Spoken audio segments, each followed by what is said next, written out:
Welcome to another episode of Star Wars Galaxy of Heroes, and today, class, we are talking about Ships 101 Fleet Shipments. Now, it's been exactly 1 week since Ships came out, and I did a live stream 101 class session where you guys just threw your questions at me live so I could answer them on the spot. So that was a long episode. It was about an hour long. And what we're going to do now, because a lot of people have been requesting this, is that we kind of take that live stream away and break it up into smaller class sessions that are easy to handle. So today we're talking about fleet shipments in particular, so we're kind of working a little backwards. We're talking about the rewards first that you should look for, and then we're going to try to work our way backwards into the other categories like the fleet arena and whatnot. And just a little heads up, it might be a little busy for me in the next 2 weeks. I got law school exams coming up, so I have my hands tied, but my plan is to get you a couple more 101 videos either for ships or for the other aspects of the game. We've talked about crystal management and energy / a little bit of farming management. So there will be a lot of 101 videos in the future, and then this weekend there also will be an in-depth review since this weekend didn't happen because of the holidays and whatnot. So let's go ahead and get right into this. I originally thought I should just do an updated character farming guide because I made one back in July and it is severely outdated, but instead of doing a mega character farming guide where it might be a little hard to take in all at once, we're going to go ahead and break the farming guide into several categories, and today will be fleet shipments. Another time we'll have arena shipments, we'll have galactic war shipments, cantina shipments, so on and so forth, just so it's a lot easier for you guys and the videos are going to be a lot smaller and a lot easier to digest. So let's go ahead with that little introduction, hop into ships. Now, when I'm talking about ships today, I understand what it's like to be at the very, very bottom of the arena ladder because personally myself, not going to go into a big lecture on this right now, but I have not been participating all that much in ships. I pretty much do my basic one arena battle every day, or maybe two if I feel like it. And I'm right now at 638, so I'm not putting a whole lot of effort in. Many reasons why, but that's a whole other conversation. But I do understand what it's like to be on the bottom of the arena here, and fortunately the rewards are actually quite generous for being this low on the leaderboard, which is actually great, which is one incentive, or one, I don't know if it's a disincentive, but it's one reason why I'm not trying overly hard in Fleet Arena, mainly because when you land in the bottom 501 or below, you're at least getting 800 ship currency, which is the nice little TIE fighter pilot purple coins you got there. So it's kind of easy to get by, unlike maybe Squad Arena where when you're in the bottom, the rewards are a lot lower. With 800 tokens here, you can actually do quite a lot, which is one reason why I'm not too incentivized to go ahead. But obviously, if you can get higher and higher up, you're in a way better situation. 1,800 ship currency tokens, that's a lot of dough we're talking about. They're almost enough to get one of those amazing Zeta mats. So, and also there's some ship currency, but again, today's mostly about what you should be farming in Fleet Arena. So as I said, the bottom is 800 tokens, which I'm going to kind of base you off right there, and then you can kind of scale yourself up depending on where you are, how much money you spend, all that great stuff. So let's go ahead and redeem. And if you didn't attend my live 101 session of ships last week, I stated during that video that Fleet Shipments is by far the most valuable place to farm your stuff, characters in specific, and there's also a lot of gear and mats as well. So yeah, the first two rows here, first 2.5 rows, you have a lot of ships. And what I'm gonna say right now, let's just kind of talk about this. Should I farm ships first, characters first, gear first, or because there's also a lot of good gear here, or mats? And here's my take on this. Ships is definitely brand new. At this point in time, ships is not all that crucial. It's very contained into one section of the game, and it doesn't seep into many other things with the exception of the Zeta mats. So however, the opposite's kind of true, where all the stuff from the outside of ships kind of seeps into ships. So there's not a bi-conditional thing going on here. So what I've been thinking, what I have been doing, is that the farming all these ships is not my top priority at this point. They could be a lot more involved in the future, but I feel as of now, the developers are kind of easing on the gas on the whole ships thing, and we're not going to see them be too critical at this point.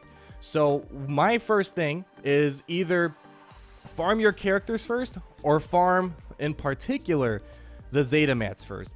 And I'll tell you what I've been doing, what I personally believe. I know a lot of people probably lean towards where I am, but other people kind of lean the other way where they're farming these Zeta mats. Not going to talk about the Zeta mat abilities in this video. If you would like, we can definitely go ahead and look over all the new Zeta mat abilities. I think 13 characters got upgrades that require this.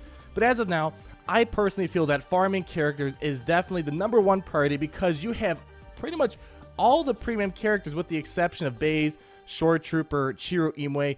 You pretty much have everything else. You have all the clones now are at our disposal. General Grievous, which I spent 6 months farming the 7 stars, only to see 2 weeks later he gets added to the shipment.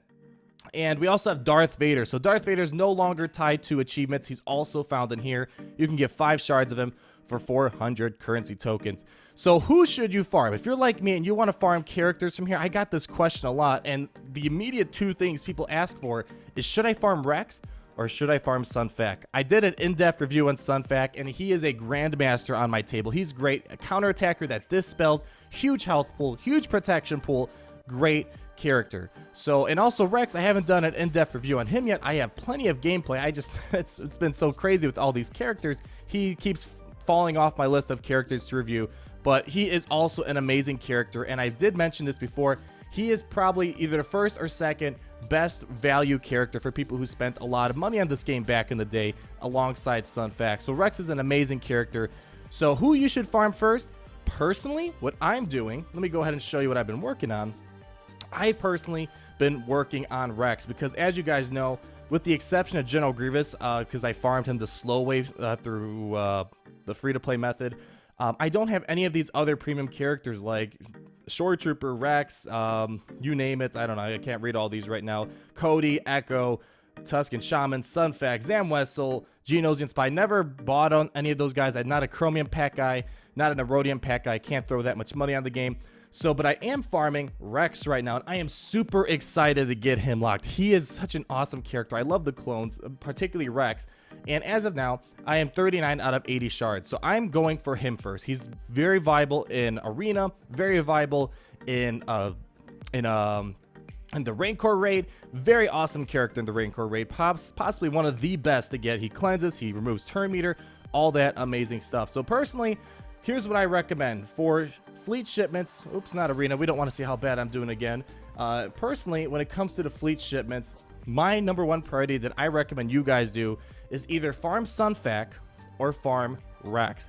One of those two, you'll be in absolutely amazing shape once you get either or both of them, because they're probably the best characters or best valued characters in this game. They do so much and they're used so widely, so you can't go wrong. And then from there, it's a real big toss-up. So definitely get one or both of those characters first.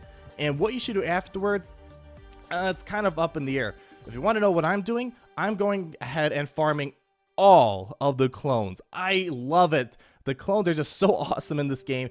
They're not like amazing characters when put all together, kind of like droids, but they're so fun to use. And I have gameplay. When I was at EA in Sacramento a couple weeks ago, I actually took time to record General Kenobi and clones. I have never posted it yet. I'm trying to figure out a day when it's kind of relevant to post. I might post it soon so you guys can see how they are in the AAT raid and how they are in Arena. They're a lot of fun to use, especially with General Kenobi, but even without him, they're a lot of fun to use. So I'm going ahead and getting all the clones. So Commander Cody, Echo, and Rex, I definitely want to get them all, and I already have 5 to 7 stars, so it's going to be a lot of fun to get them. But if you want to take the smarter route, after you get Rex and Sunfac, 2 things you should think about. Maybe start farming those ships now, because you could get, for example, I don't see it right now, but I do believe you can get Rex's ship in here. Again, we don't know how far ships are going to go in this game, but if you want to be successful in this game, you want to get great characters for your normal inventory. Then you want to get the ship that corresponds with this character. Doesn't help when you unlock all these ships as a beginning player, but you don't have the character that goes inside of the ship. So that's why I'm trying to tell you to farm the characters first, no matter what level you are. But again, if you're maxed out, you have all the characters in the world, go straight for the ships. But yeah, personally, after getting those characters, you can farm additional characters if you want. General Grievous and Darth Vader are super enticing to get, but as I've done in my Darth Vader and General Grievous review, they're not the most amazing characters. They're just great trophy looking characters. So if you want to go for that, definitely do it. But if you get Rex and Sunfac, I might recommend getting the Zeta mats as a second priority from there. mainly because we don't know where they're heading. But if you want my opinion, I think that Zeta mats might be like Omega mats, where there'll be special events on the weekend. Maybe they'll be added to the daily challenges when you farm mat materials. So it's kind of up in the air where they might be heading, but I have a feeling that might occur, and maybe spending 2,000 coins on this might not be worth it, because think about it, 2,000 ship currency, that's a lot of dough. That's about, what is it? That's about 25 character shards. I would much rather get 25 character shards of Captain Rex versus just one Zeta mat, because when you upgrade those abilities, I believe you need 20 Zeta mats, and that's huge. That's insanely huge. So, or they might be added in shipments for you to buy of crystals or currency, who knows. But that's just a hunch that I have, is that they may actually go ahead and add them to some sort of farming event, kind of like how Omega mats were when they were first introduced. So just to kind of summarize, again, I want to keep these videos nice and short. All those other characters that you see here, Scarif Rebel, Pathfinder, Grand Moff Tarkin, Poe Dameron, I would actually highly recommend you do not farm them here, because you can get them on many other tables such as Arena. You can get the Scarif Rebel Pathfinder in the Cantina table, Poe Dameron in the Cantina Shipments. Tusken Shaman, he's not all that good. If you love Tuskens, go for it, man. I'm all for you. But when thinking logically, you don't want to farm characters like that because they're on other tables. Same thing like Plo Koon, Biggs, Darklighter. You can get him super fast in Galactic War. Geonosian Spy also in Cantina. And then there's the good old Sunfac right there, which should be one of your top priorities if you do not have him. So there you have it, folks. That's my recommendation. Rex and Sunfac is the moral of the story here. And as highly requested, since this is a 101 video, I'm going to go ahead and toss in a quiz at the end because you guys loved it. And I took it out the second video to see how you guys react. And a lot of you wanted the quiz back in here. So I'll go ahead and leave a quiz at the end if you just want a quick reminder on what I said in this video. My personal tips, because I think that is the best way to go for someone like me, someone who doesn't spend a lot of money on this game. But let me know how it's going. Do you guys have a different recommendation that you would go for Fleet Shipments that's definitely different from what I'm doing? I would love to hear your guys' opinion. But as always, guys, please leave those comments down below. Leave me a like and subscribe. And we'll talk again later. Peace out.